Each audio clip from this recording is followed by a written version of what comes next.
Meu amigo e minha amiga, olha que conteúdo importante aqui. Quais são as chances aí, por exemplo, do auxílio-doença, que é a incapacidade temporária, dela se tornar definitiva? Não precisar mais passar por perícia, precisar mais passar por revisão. Olha aí, ó. É um assunto muito interessante porque o benefício de incapacidade temporária, que é o auxílio-doença, é um dos benefícios mais solicitados dentro do INSS. Tá cheio de gente com muitas dúvidas, então nós vamos tirar essas dúvidas aqui agora, tá? Imagina uma situação, né? Você é segurado do INSS e após enfrentar uma doença ou um acidente que afetou a sua capacidade para o trabalho, você está em meio a um processo de concessão ou de revisão de benefício. Nesse cenário, começa a surgir dúvidas sobre o que vai acontecer com o auxílio-doença que você recebe. Existe a possibilidade dele ser convertido, pessoal, vocês sabiam disso? Para o auxílio-acidente. O que é isso? O que realmente significa isso na vida financeira e profissional de segurado? Essas são perguntas que milhares de segurados estão fazendo, especialmente com atualizações frequentes nas políticas e procedimentos do INSS. Nós vamos explicar aqui ao longo desse vídeo e você vai ter informações essenciais da dinâmica que envolve tudo isso, tá? A transição, como funciona. Então nós vamos explorar essas condições e mostrar para você os critérios de avaliação nas perícias médicas, principalmente como você deve se preparar para aumentar as suas chances de acontecer aí, de você ficar recebendo o benefício sem ter que passar mais com essa preocupação, com esse abalo emocional. Além disso, tá? Não se trata apenas de ajuste administrativo.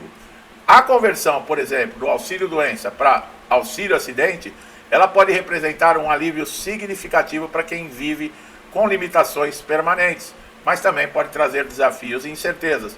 Olha aí a maneira de você transformar o seu auxílio-doença em definitivo. A complexidade das perícias e a subjetividade envolvida nas avaliações muitas vezes deixam os segurados inseguros, tá?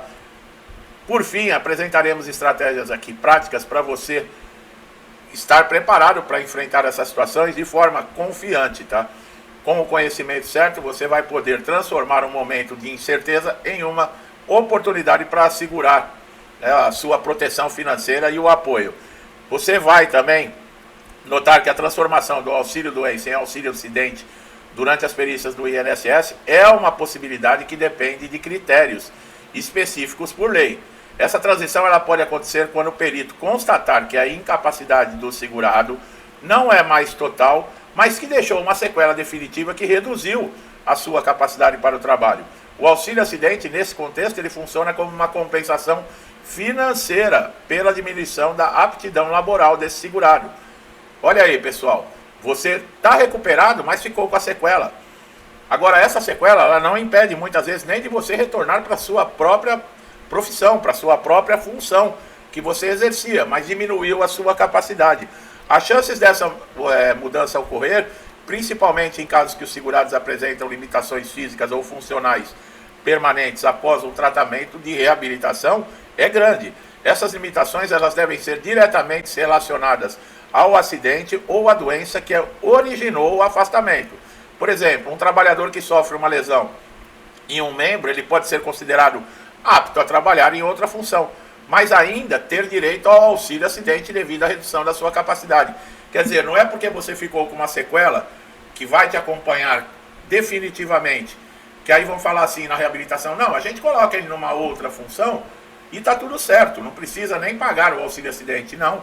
Independente se trocarem você de função ou não, o benefício de auxílio-acidente ele é indenizatório.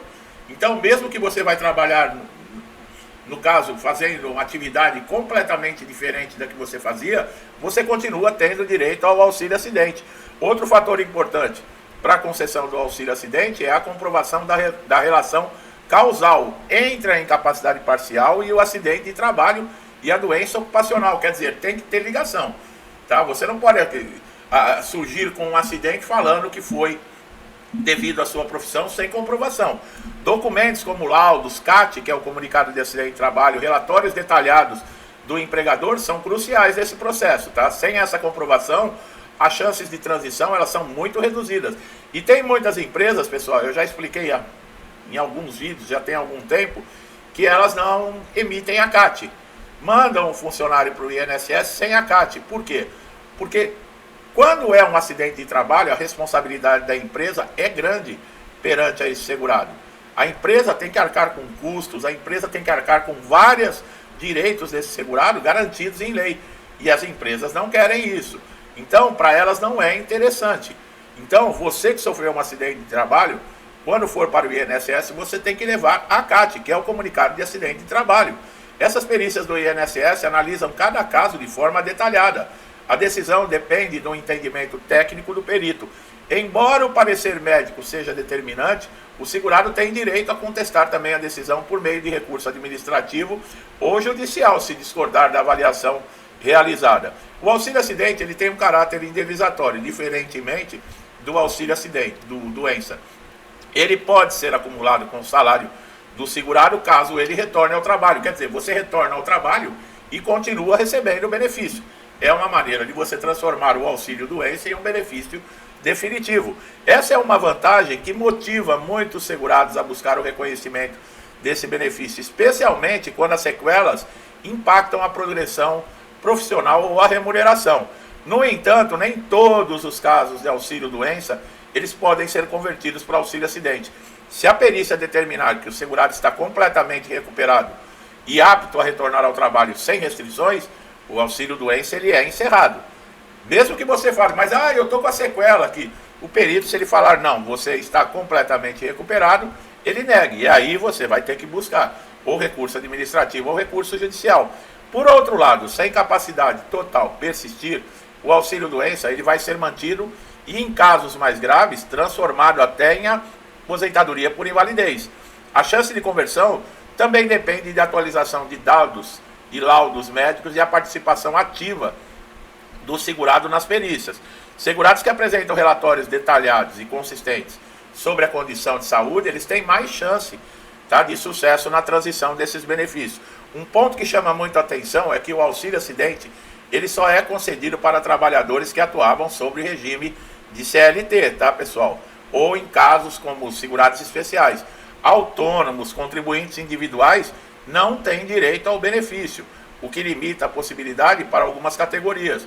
Então, somente para quem está registrado e for acidente de trabalho ou doença relacionada ao trabalho, tá, pessoal? Se você se machucou em casa, ficou doente que não tem nada a ver com a sua profissão, você não tem direito. A relação à justiça, os casos que os segurados obtiveram aí ao auxílio acidente após a negativa do INSS, provando a redução da capacidade por meio das perícias judiciais, essas decisões mostram que o reconhecimento do direito depende de força de evidências apresentadas. E quais são as evidências? Além de física ou mental, a documentação. Em 2025, o INSS está planejando aprimorar esses critérios de análise, com cruzamento de dados para evitar concessões indevidas e aumentar a eficiência na identificação de casos elegíveis para o auxílio acidente. Quer dizer, até para esse benefício vai haver mais rigor nas avaliações. Isso pode também beneficiar casos bem documentados, mas também vai trazer desafios para aqueles que dependem de avaliações mais subjetivas. A legislação atual, especialmente o artigo 86 da Lei 8.213 de 1991, define claramente as condições para a concessão do auxílio acidente, mas interpretações sobre o grau de redução da capacidade podem variar entre os peritos e o juiz. Uma coisa interessante que a lei não diz é a porcentagem da limitação, no caso de uma sequela.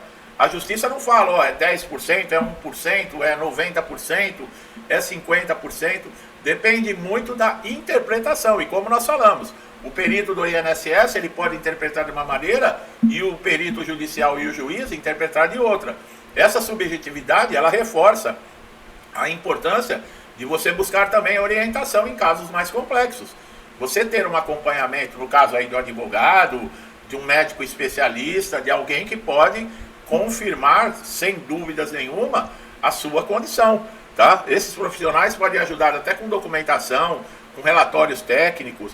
É importante que vocês segurados também compareçam nas perícias e cumpram esses prazos estabelecidos pelo INSS, pessoal. Por mais que você esteja descontente com o INSS, por mais difícil que a gente sabe como o segurado é tratado dentro do INSS, você não pode dar margem, você tem que respeitar os prazos, tá? Por fim, os segurados devem estar cientes também que a concessão do auxílio acidente ela não é automática. Depende de critérios técnicos rigorosos, e agora para 2025 mais ainda. Quando bem fundamentada, essa transição ela pode representar um alívio. Por quê? Porque você volta para o seu trabalho, volta a receber o seu pagamento na empresa e recebe o benefício indenizatório, conhecido como auxílio acidente, é a metade do valor do auxílio doença. O auxílio doença seria praticamente o salário que você tem na ativa. Chega uma média de 91%. Você voltando para a empresa, o auxílio acidente ele vai representar mais meio salário para você. Você ganha 5 mil, você recebe os seus 5 mil, mais 2.500 do auxílio acidente. E por isso que é um benefício muito interessante para quem se recuperou. Agora, quem não quer isso? Mas não são todos os casos.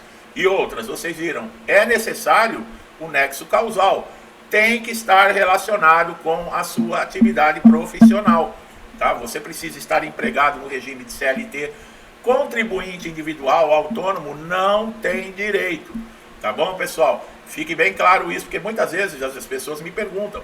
E é uma dúvida normal. A pessoa, poxa, o perito não me deu o auxílio acidente. Mas você é empregado? Não, eu me machuquei em casa. Não dá direito. Tá bom? Então fica aí o esclarecimento. Eu espero que tenha tirado dúvidas. Vocês viram que é possível transformar o auxílio doença, em alguns casos, num benefício definitivo, que é o auxílio acidente. Mas existem regras. Tá bom? Você que está chegando a primeira vez aqui no canal, aproveite todos os nossos conteúdos. Você só tem a ganhar. Quanto mais conhecimento você tiver, mais você vai saber lidar com os desafios que você vai enfrentar, com certeza, dentro do INSS. Tá? Se gostou do meu trabalho, não deixe de dar um like, compartilhar, se inscrever no canal, ativar o sininho de notificação para você estar sempre atualizado com novos conteúdos. Você só tem a ganhar com isso. Faça isso agora. Meu amigo e minha amiga, muitos comigo desde o início do canal, meu muito obrigado. Que Deus abençoe a casa, a vida, a família de vocês com muita paz, saúde, prosperidade, tudo de bom, tá, pessoal? Tudo que eu desejo para mim e para minha família, eu também lhes desejo em dobro. Por isso eu vou deixando aqui meu forte abraço e até os próximos vídeos.